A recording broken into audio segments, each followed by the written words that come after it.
Voice of America Washington से आलमी खबरों के साथ मैं हूं आयशा तंजीम। अमरीकी एजेंसियों की तरफ से जर्मनी की चांसलर एंगेला मर्केल के सेल फोन की निगरानी करने के इल्जाम पर जर्मनी ने अमरीकी सफीर को तलब कर लिया है। व्हाइट हाउस का कहना है कि अमरीका चांसलर मर्केल के फोन की निगरानी नहीं कर रहा। शाम की हुकूमत ने अपोजिशन से की गई डील के तहत जेर हिरासत अफराद में से 61 खवातीन को रिहा कर दिया है।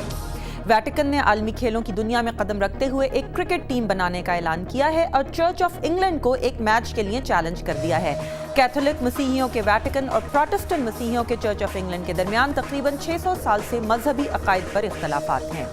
और मेक्सिको की सड़कें बुध को मस्खरों का गढ़ बन गई। दुनिया भर से आने वाले ये मस्खरे सालाना आलमी क्लाउन कन्वेंशन में शिरकत के लिए जमा हुए थे, जिसे हंसी का मेला कहा जाता है। ये आलमी खबरें आप देख रहे थे वॉइस ऑफ अमेरिका वाशिंगटन से। मजीद खबरों के लिए देखिए urduvoa.com।